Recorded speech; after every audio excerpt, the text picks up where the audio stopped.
भारतीय संविधान प्रतिटी भारतीय को मौलिक अधिकार देछि जहां अनुच्छेद 14-32 मध्य उल्लेख रही। यह मौलिक अधिकार मध्य सबुठ आगे रही समानता अधिकार अर्थात संविधान दृष्टि सबु नागरिक समान कहा सह पक्षपात कराजिब नाही। किंतु 76 वर्ष पर अनुच्छेद 15 को नहीं राजनीति चली एमितिरे सबु दल कुहे देशर विकास पई जातिगत एवं दलगत राजनीति ऊपर को उठा पड़ो।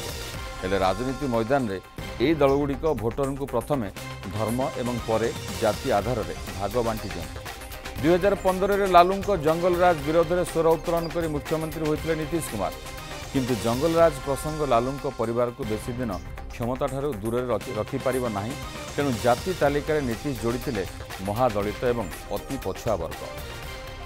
अतीतरू एजाए अति पछुआ वर्ग जेडीयू भोट बैंक पलटुवा बेले एबे बिहार मेंट सरकार जारी करिसेंती जाति आधारित जनगणना रिपोर्ट। आउ एबे जेतेबेले जाति को नहीं राजनीति आसीछि राजनीतिक भूकंप सेतेबेले चर्चा एया कि गरीब सबुठु बड़ जाति कहीं आसंतु चर्चा करबा रिपोर्ट।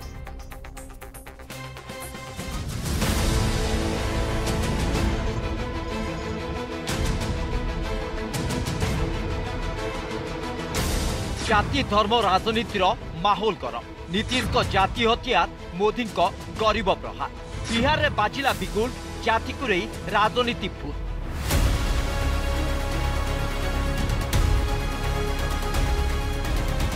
बिहार सरकार जाति आधारित जनगणना रिपोर्ट प्रकाश करिबा परे राजनीतिर सेंटर रे जाति विरोधी मुहरु शुणा मिली दलित नेता काशीराम को कथा, माने जिसकी जितनी संख्या भारी उसकी उतनी हिस्सेदारी।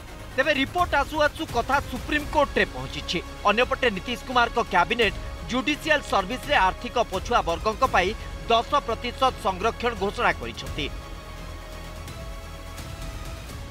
इन्होंने अनेकों पीआईएल द्वारा हाई कोर्ट में, सुप्रीम कोर्ट में जो जाति जनगणना बिहार की गवर्नमेंट कर रही थी उसको रोकने में कोई कमी नहीं छोड़ी थी।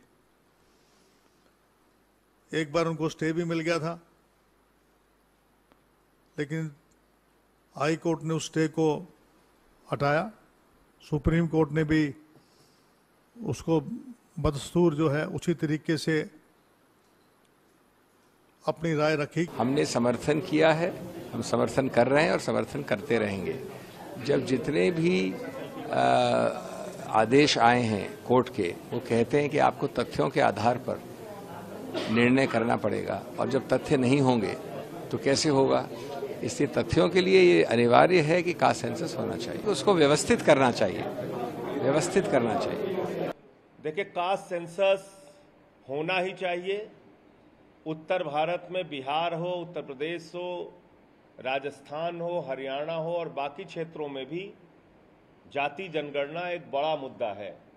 जब तक आपको पता ही नहीं चलेगा कि किस जाति की कितनी संख्या है, तो सरकार की तमाम स्कीमें जो लागू होती हैं, आरक्षण की जो व्यवस्था लागू होती है, उसमें सभी जातियों के साथ न्याय करना संभव नहीं है।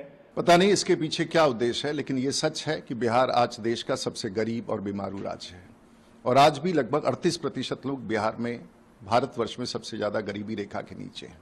तो आखिर ये जातिगत जनगणना क्यों? जब पूरा बिहार पिछड़ा और गरीब है तो इसका लाभ क्या होगा? और ये लोग जो जातिगत गणना करा करके इसकी चर्चा कर रहे हैं, इन्हीं लोगों ने बिहार में 35 वर्ष शासन किया है।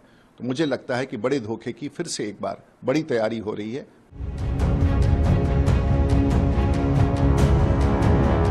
सभी जातिगत जनगणना सपक्ष जुक्ति बाढ़ुंट। 2024 रे बीजेपी विजय रथ रे ब्रेक लगेबाकू सेट करुछंती एजेंडा, जाति एजेंडा। किंतु विरोधी जाति हथियार उपरे प्रधानमंत्री करिछंती गरीब प्रहार। ये कांग्रेस के नेता कहते हैं जितनी आबादी उतना हक।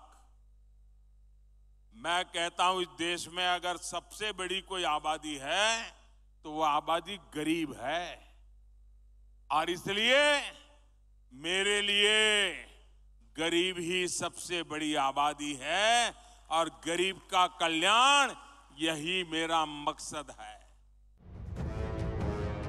कांग्रेस समेत तमाम विरोधी कहउछंती जहार संख्या जेते सेमानक अधिकार सेते।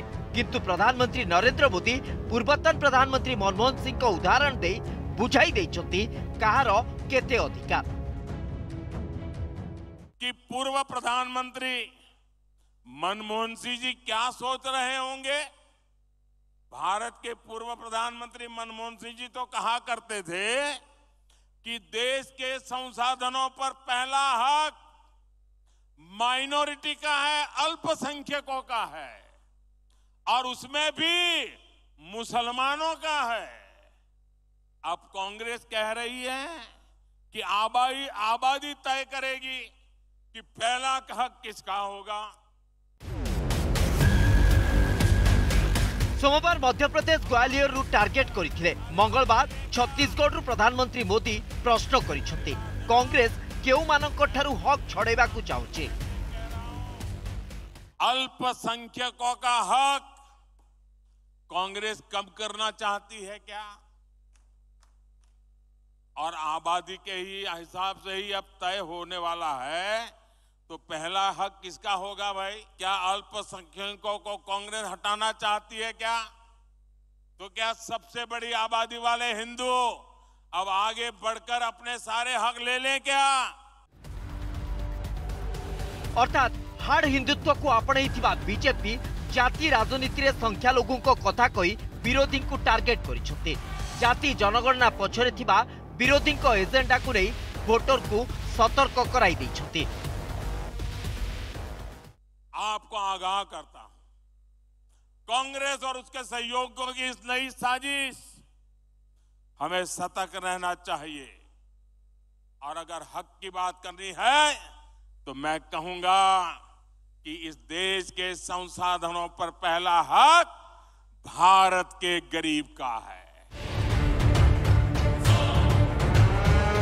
गरीब एवं संख्या लोगों को कथा कही प्रधानमंत्री मोदी को टार्गेट करिसथि। सेपटे बिहार ओवैसी एआईएमआईएम नीतीश कुमार को प्रश्न करिछि बिहार रे केबे मुस्लिम हेबे उप मुख्यमंत्री। हैदराबाद में डिप्टी सीएम, तेलंगाना में थे, होम मिनिस्टर है। आखिर बिहार के मुसलमानों को आप क्या दिखाना चाहते हैं? इतनी बड़ी आबादी के साथ आप कब तक खिलवाड़ कीजिएगा? आपको चपरासी क्वार्टर से हमने शीश महल पहुंचा दिया, लेकिन हमें क्या मिला? आप नीतीश जी मुख्यमंत्री 8-8 बार बढ़ गए, लेकिन शेरसवादी बिरादरी से एक भी मिनिस्टर नहीं, सुरजापुरी बिरादरी से नहीं, शेखड़ा बिरादरी से नहीं, अंसारी बिरादरी से नहीं। आखिर इन बिरादरियों के साथ नाइंसाफी क्यों हो रहा है? अर्थात बिहार सरकार को रिपोर्ट परे पूरा देशर राजनीति रे भूकंप सृष्टि होइछे। पछुआ वर्गों को फोकस रे रखी विरोधी जाति जनगणना को गुरुत्व देउथिबा बेले प्रधानमंत्री गरीब एवं संख्यालघु कार्ड खेलिछन्ते। पुणी थरे जाति को नहीं आरंभ हो जाइछि राजनीति। किंतु एकथा सत जे अतीत रे संविधान सभा यह सपक्ष रे नथिला, याकू समर्थन करि नथिला देशर प्रथम कैबिनेट। कारण गरीबर कोनोसी जाति नाही, गरीब आर्थिक और सामाजिक स्थिति। तेणु तो यह प्रसंग उठाई विरोधी को टार्गेट करिसथि प्रधानमंत्री। Bureau report, news 7।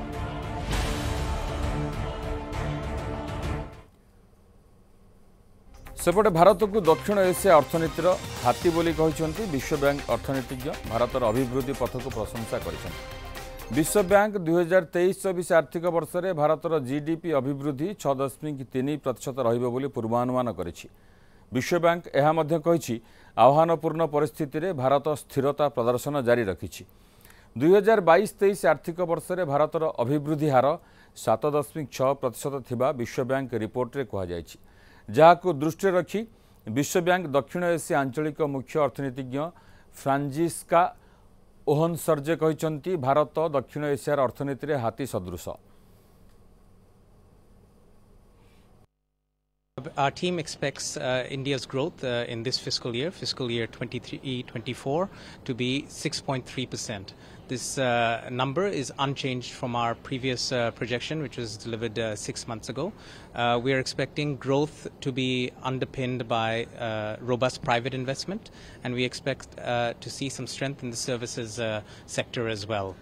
Yes, I mean, India is the elephant in the room in South Asia. Of course, it accounts for 70% of the region's GDP. So, of course, a lot of the economic trends in the region, or labor market trends too, are driven by India. सेपटे जीतनराम मांझी पर Nitish कोड्र D code कर Janata Dal secular नेता तथा पूर्वतन प्रधानमंत्री SD Deve Gowda JDS को Nitish Kumar JDU रे विलय करने को चाहूले अर्थात इंदिरा को गादिच्युत करने को अतीत में जो पंथा आपणाई विरोधी सेमिति चाहूले नीतीश कुमार पूर्व जनता दल सदस्य मिसी नीतीश जनता फ्रीडम फ्रंट गढ़ा को प्रयास करते किंतु देवेगौड़ा नीतीश प्रस्ताव को प्रत्याख्यान कर एमतीक जेडीएस को कर्णाटक शेष करदेवा कांग्रेस चाहूबा अभियोग कर एसडी देवेगौड़ा।